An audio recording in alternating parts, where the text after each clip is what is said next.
Welcome back to Alumni Game, the show where three Gamecocks dive into South Carolina sports, football, hoops, the NCAA, everything that comes along with it. Where our opinions are never filtered, sometimes reasonable, and always fun. That's right. You can check out all of those takes that we have on YouTube, Instagram, and wherever you listen to your podcasts. Don't forget to like, subscribe, follow us on all those platforms.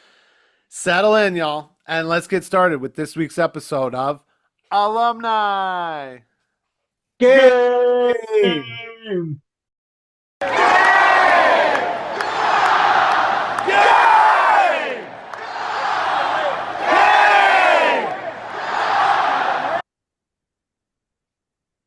All right, Gamecock fans, we're back with another episode of Alumni Game and everyone's favorite segment, the GCOT dub, the new Gamecock of the week. That's right, coming to you. I like I have the GC in there. You know, that's at the Gamecock, but no, we're the GC. I like that. Oh, it's not just a C. Come on, I mean, a whole stadium. One side is game and one side is COD. Come on, yeah, man. It's GC, and then the W has to be dub for the win. Come on. Yep. And although my hostly duties don't necessarily preclude me, I got to kick it over to my man Buster, who is not a new Gamecock by any means, because this is his baby, and he's got a new one for us. Favorite segment of the week. I love it every time. Dude, I have been waiting all week for this segment, and when we get to it, this is my way of dealing with the off season when there's no football, by talking about football, I guess. I don't know. Manifesting it. Exactly. So my Gamecock of the week, my new Gamecock of the week, and this is a new Gamecock. He's not a freshman, but he's a new Gamecock. He's a transfer. Right. Not like the last one where we're an asterisk and we weren't sure, you know what I mean? Yeah. This is a transfer portal. Everybody's talking about the transfer portal. Well, this is a transfer portal edition. This is Gabriel Brownlow-Dindy, the Reverend of Rumble. I love that. Yeah, I was trying for Crocodile Dindy, but that's a little mixed up. Here's the thing. When you say Crocodile Dindy, I love it because that is literally one of my favorite movies from the 80s. And it makes sense. Like his last name, Dindy. And the thing is, a lot of people don't realize there are crocodiles in the United States. He is from Florida. I believe there are crocodiles in Florida, not just alligators, not just gators in Gainesville. If you've seen one, tell us. Yeah. So leave it in the comments. Tell us about your crocodile story from Florida. But this is Gabriel Brownlow-Dindy. He's from Lakeland, Florida. If anybody knows anything about recruiting, Lakeland is a hot talent. Those high schools down there, they are water, pretty much. Right? Yeah, those are college level athletes playing. Not just for football, right? Football. Not just for football. I think baseball too. I want to say baseball is definitely baseball, but man, it's football. It's so much football. Say a little basketball too, but I don't have ammo to back that up. Yeah. So I will say this: a lot of people talked about after our season concluded about the losses that we were going to have on the defensive line, considering how good our defense was last year and how good the defensive line was. You guys like T.J. Sanders, Tonka Hemingway, who are potential NFL draft picks. Alex Not Hunt, even potential anymore. Pretty much draft picks. So we lost a lot on the defensive line. And guys that were coming back, so that would be Monkel Goodwine, he was a transfer from Alabama from the year prior, and Nick Barrett. They're going to be great, but you can't play an SEC season with two D linemen. So we picked up a couple of guys in the portal, and one of them is Gabriel Brownlow-Dindy. The other is Devontae Moss from Bowling Green, but we're going to focus on Gabriel. Why? Because he's 6'3", he's 315 pounds, and if you're looking at the picture on YouTube, and if you've seen him in interviews and different things like that on social media, you know this guy has got pythons. He's got freaking anaconda. Look at those arms. Look at those things are bigger massive. than my head. Bigger than my head. You know, it's funny. I could tell you're excited, Buster, because it took you that long to get to the tape. Usually it's right off 6'3", 315 monster, but you said so much more before you got to that. Give us the stars too. How many ninja stars is he throwing here? All right. So as a high school recruit, this guy was a 5-star recruit. He was the number 4 defensive lineman or was it number 2 defensive lineman and number 4 out of the state of Florida? I can't remember. It's 2 and 4. I got him flipped. Yeah. So he probably was known probably 4 overall, number 2 defensive lineman, I would imagine. Yep. Yeah, that's probably what it is. Yeah. I mean, and so when you're in the top 10, you're doing something pretty good coming out of high school. So he signs with A&M. He is known as explosive, very explosive. The 2 favorite things that you want to hear about a guy that is this big at 6'3", 315 is they got quick feet, they're explosive off the snap, and they have violent hands. That means that when a offensive lineman's coming to engage, this guy's got the power and the speed to not only disengage, but to move that offensive line to the next zip code and get after your backfield. And this is what this guy was supposed to do. Now, here's the kicker. A lot of people are like, oh, my gosh, Carolina, how did you land a 5-star guy, et cetera, et cetera? Why is he in the transfer portal? Well, there is a good reason. This guy, I think it was the last play of the All-American game, the Under Armour All-American game in 2022, tore his ACL, last play of the game. So what happens when you tear your ACL when you are a true freshman going into the SEC as a big-time high school recruit? Well, you're not going to do a lot of anything. You're going to be sitting on your couch watching film. You're going to be sitting surgery maybe. Yeah. You're going to have surgery. You're going to have rehab. You're going to fall behind the 8 ball. And I think when people look at his stats and say, oh, man, you only played in 3 games in 2 years at Texas A&M. You only not reliable. Like 3 or 4 tackles and a half a sack and this and that. Like, are you a bust? I'm like, I think for me, it's not a bust because you haven't had the chance to produce. Because when you go in and you are a 5-star recruit, you tear your ACL, and you're going in with a loaded and talented roster that A&M usually has. I mean, they have Nick Scorton, who is probably the top D lineman on the board. Some people even had him ranked higher than Kyle Kennard. You had a 5-star in Shamar. Kennard? Wow.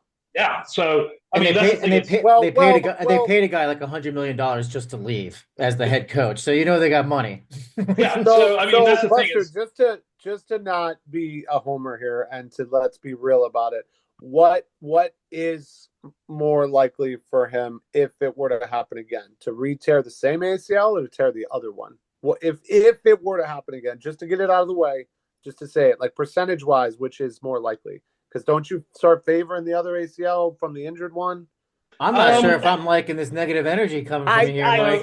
I said you already threw it out in the universe. What are you talking about? I got a really great one after this, and it's really fun and funny. But it's a real question that I want to ask because I've heard this with generally players, not at his position. At his position, I don't think that's the case. But say like a running back tears his right ACL, isn't it likely that he might tear the left one at some point? Not necessarily. Again, so ACL tears and how they happen and why they happen and like what are the circumstances are so unique to each individual person. And he planted the foot there and got pushed. I'm not a medical professional. I am from a family of medical. You are unbiased and unreasonable, but not medical. Yeah, but I'm the only one that can definitively say that I don't have a clue because that's rare that I ask a question like that and don't get an answer, but I appreciate that. So now I'm going to go to the funny one I said. We got to get some athletic trainers onto the program. Yeah. Look at this motherfucker's arms. This guy eats more spinach than I've ever heard. I just want to call him Popeye. Look at him. and maybe it's part of the rehab that he was like, okay, I can't move my legs. I'm going to work the hell out of my goddamn arms. Or maybe it's the way he's crossing his arms in this photo, but even his head looks tiny and his arms look so huge, Yeah, no, he's got massive arms. Mauling people, like just grabbing them and throwing them away, Yeah, and that's the thing is that's what we are hoping is because he got behind and didn't get the kind of playing time he wanted, and again, it's not that he was behind like a bunch of scrubs. He was behind a bunch of 4 and 5 stars and a guy that could be potentially a first-round draft pick and Nick Scorton out of Texas A&M. He was behind a lot of competition. And once you get behind and that competition gets exponentially good because they are of high talent and high caliber players. And they get that coaching too. Yeah, and you're never going to get caught up, and so you'll always kind of play from the bench. So what do? You go to the transfer portal and get a fresh start. Oh, look, this team, South Carolina, lost all of their good players in the going into draft and graduation. He was there with Kennard. Now Kennard's gone. Yeah. So now and he's closer to home, and maybe that helped with rehab or whatever. Oh well, the rehab's done. He's 100%. Yeah, rehab's done. This was back when he was a freshman, so he was just always playing from behind. So he's here. He's under Shane Beamer. He's under Travian Robertson, who was an exceptional D lineman himself for the South Carolina Gamecocks back in the early 2000s.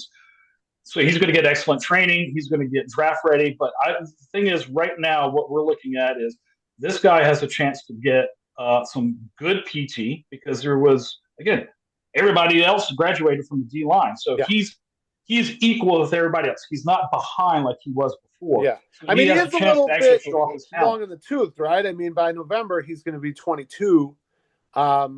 So he's got to kind of do it now, too. It's kind of on him to go with it. But he has been at Carolina for a minute. I mean, he is a new Gamecock, but he's been there for a few months now, right? Since January. Since December. He's been in the building. He's been going to class. He's had the last few months to start to get acclimated. And, sounds like we'll get a nice big taste of this in the spring game coming up, right? Well, that's the thing is, I don't even care if he's like injured, right? Like if he's been through some like injury over the last few years, like we gotta restore that depleted line for sure. Yeah. Like we need to restore. No matter so what, even if he's been through that, like we just had our combine show the last couple of weeks, right? Like we need someone to definitely step in. So this is much different than Busey or JR or some of our previous new Gamecocks. This is need based, and he brings it. And assuming that the PT went well and that he's healthy, he brings it. And even if it isn't quite there, and he isn't there by game 1, which it feels like he could be. I mean, he's been on campus since January. That's going to be, by August. That's a lot of time, But we need him. We need him. Yeah. I'm liking what I see out of him. All right, so with all the multiple talking heads. Pay no attention to Coach Hayes down in the bottom left. I love Coach Hayes. He puts out some great highlight films and a lot of good explanations. So shout out to Coach Hayes for providing me this clip. But if you see him coming off the edge, let's bring it back to the beginning. I wanted to give that shout out real quick. But there he is. Good. He's looking good. He's working out. There we go. All right, we're all queued up. All right, so he's playing edge right here because at the time he was 278, but it's high school, it's whatever. Like you play when you're the best player on the field, you just play wherever. So he's playing edge. Yeah. So the idea is you want to look at how he attacks the line of scrimmage at the snap, and you're going to see how the explosiveness, the violence that he gets off and attacks the backfield, and that's where you're looking at, like from a skill set. That's what you want to see in a guy that is now playing on the interior at 315. So this is high school. Immediately. Oh, God. He's fast. He's like 6'3". I know he's 278 here, but he's so quick. Yeah, off the edge, so he has to move laterally too. Yeah, I mean, it's just it's incredible what he's able to do, and he tracks him down from behind. Yeah. There's another separate high school game on. You want to go back on that one? It threw me for a second. Keep going. Just keep going on these. It threw me for a second in the end zone. It looks like Cleveland, but I'm remembering it's Lakeland. Oh, and he's my just God. there. And he's just there so fast. Could you imagine 300 pounds just falling on you like that? That quarterback looks like he's my size. I mean, that's not good. I'm not a big guy. These with the highlights, the physical attributes, the violent hands, the quick feet, the explosiveness, the speed. Those are great, but the other thing is, like on this one right here, it's more important to see the fundamentals than the athletic ability, because he comes in, he sees how the blocker is engaging him. So what does he do? He fights off the block using his hands, uses the spin move, then using leverage, goes to the inside and is able to take out the quarterback in a very smooth. I mean, it's effortless coming from someone like him. But I feel like Coach Hayes is saying some same stuff. He's saluting them and he's throwing his arms up. Yeah. So Coach after this Coach one, all right, learns from watch this Buster. one right here. This like engages the guy. Yeah, there he is right there. Flies off the Oh, block. what a move. Boom. He even sees the quarterback away. step up in the pocket, so he knows he's not going to win if he keeps going to the outside. So he's able to disengage, hit the spin move, use his leverage and bend, and come back inside. And the balance, to be able to do all of that at 6'3", 278, and still maintain your balance, that's a we're big playing deal. Other Florida teams in these clips. Some of these jerseys are horrible looking. That orange with the green helmet, that's like, what is that? Orange with the green helmet? I don't complain about Florida football when it's no. I mean, the product's the product. That's fine. Who cares what they're wearing? Yeah, that's not. I mean, yeah. That looks. Yeah, that doesn't. Yeah, those right there. Yeah, those look hideous. Those are ugly uniforms. But you know what? Yeah. I mean, I don't even care because like watching him be able to do that. That's got to be like Tampa Bay related or something. It seems like it was. Somebody had like the ultimate uniforms that they created on NCAA football 2025. Yeah. And like was like, oh, I could do this in high school. Yeah. All right. Hey, I don't know, Sam. Your Steelers do that sometimes too with the striped ones. They look like they're in prison. The bumblebees. You talking about the bumblebees? Yeah. All right. So here, this is another high school clip here, Buster. Yeah. Let's play it. A lot of rain in Lakeland. Yeah.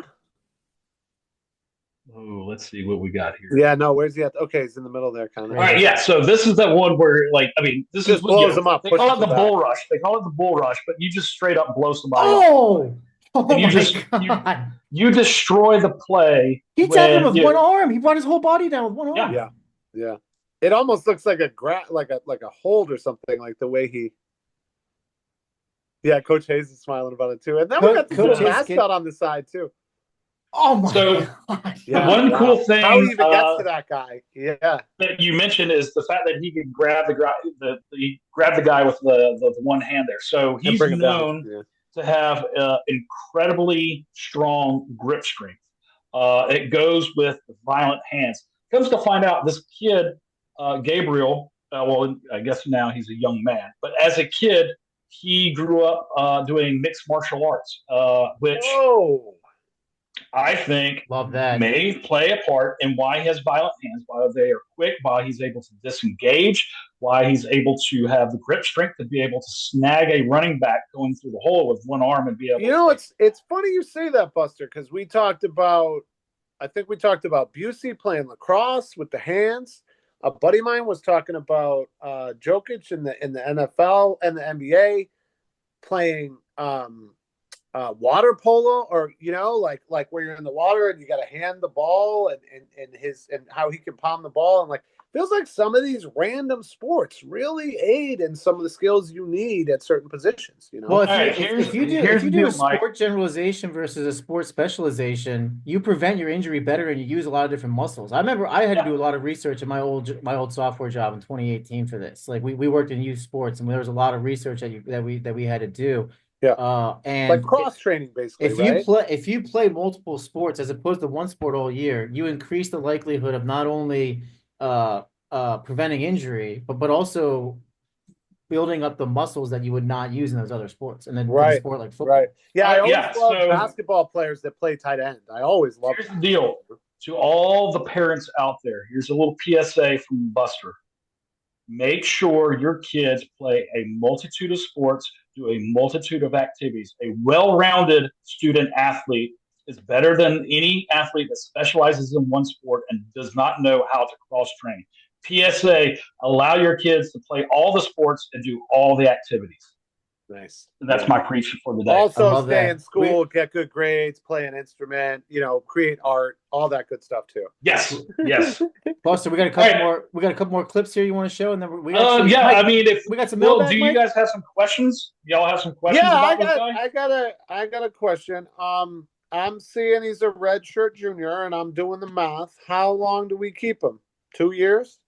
All right, so a redshirt junior. So he got his redshirt obviously before his freshman year, because if he tore his ACL coming out of high school, he was not going to play his freshman year. So he sat out his true freshman season, gets a redshirt. So then the very next year, he's a redshirt freshman.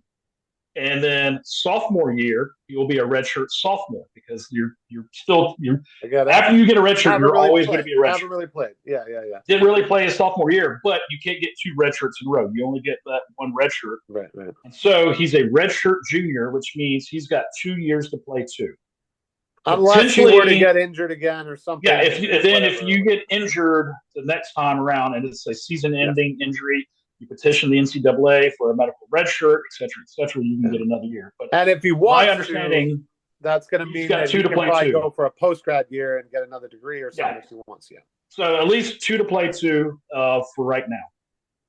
Very good. I got a very, very important question. What are the Vegas odds that you predict that the Reverend of Rumble will catch to the rest of Gamecock Nation and eventually to ESPN, so that when he's making big stops on Saturday night underneath and Willie's Bryce and the lights, they're gonna say, "There's the Reverend of Rumble." We're gonna hear Kirk Herbstreit talking about Reverend of Rumble. What are the chances? We got that? All right. So here's the thing: the D-line competition is wide open, so we know that. Obviously, we got 2 guys returning. We got Xavier Hardy from the JUCO ranks, the #1 ranked JUCO player in the nation. We recruited him originally, sent him to JUCO. He spent a couple years there. He's coming back. We got 2 true freshmen, Caleb Williams and Christian Ingram. I think we need to go after another veteran presence in the spring portal for that D-line because, again, you can't have too many D-line linemen. Whether it's a soft tissue injury, you rotate them in and out because D linemen are going to get tired throughout the whole game. So going through all of that right now, just because they've been on campus, Monkel Goodwine and Nick Barrett would be your potential starters for the spring. Depending on, and again, Gabriel Brownlow-Dindy as well as Devontae Mosley transfer from Bowling Green. They're in spring camp. They're going to work hard. They're going to try to earn a spot. They're all going to try to earn a spot. I look at it as like this. You go into fall camp with Brownlow-Dindy on the 2D, one of the D tackle positions. And again, I don't know which side. I don't know how Clayton White wants to run it with Traven Robertson on the D-line, how they want to mix it up, whether it's strong side, weak side, nose, 3 technique. There's a whole bunch of different scheme stuff in there to determine where they're going to fit. But they're going to be on the field. And I think Gabriel is going to be a 2D type player. And if the expectations, and I hate the word expectation, but the best way to put it is the expectation of what he could have been coming out of high school, minus that ACL injury, if he can live up to those and just be productive based on those physical attributes, then you could see him a regular part of the rotation to the point where he may be starting, and then maybe there's an all-SEC something in the next couple of years. Who knows? Yeah. And he's got the 5. He was a 5-star, right, coming out of high school, so he's got the talent. And I mean, he's being humble. I know we like to talk about the Big Spur, and I was looking up some stuff about his nicknames, which do look like they're Dindy or Big Gabe or even Law Firm because of his name. I don't love that. Yeah. But they did interview him the other day, and he did say some stuff that was pretty cool. Why'd you come to South Carolina? Quote, "It was just the sincerity of the coaches. Got here, I saw how they interacted. That's what I want to be a part of. It's been fun. It's been a different kind of program, different kind of workouts, very competitive, so you love hearing this stuff. And he's not saying anything earth shattering. What stands out about the D tackles, we're getting close, knowing you're accountable for what your brother does, asking him about Miles and goals. His goals just stand out, just coming in, transfer, people don't know what I can do, and I feel like we're nailing this. I feel like we know this guy, and we need him. And he might have been the Lord of Lakeland, but if he's the Reverend of Rumble, then let's bring it. But I think we have what we need for Gabe here, and I think we're going to go to a quick new thing we got here. We have some comments for this segment from some viewers. People are digging it. People are digging the Gamecock of the week, man. So guys, if you're listening, drop your comments in here because we're going to talk about them. Yeah, what do you think about Gabriel? What do you think he can do? How bad do we need him? Can he show what he showed pre-injury? And let us know there. But previously from when we talked about JR, Fred JR Johnson, at Touchdown TV agreed with us. Quote, agreed. This guy is going to be a good one. Thank you, Touchdown TV. We like what you're doing too. Those video game clips are awesome. They're hype. I love their 2024 hype video. It's so dope. Yeah, it's good. Check that out at Touchdown TV on YouTube.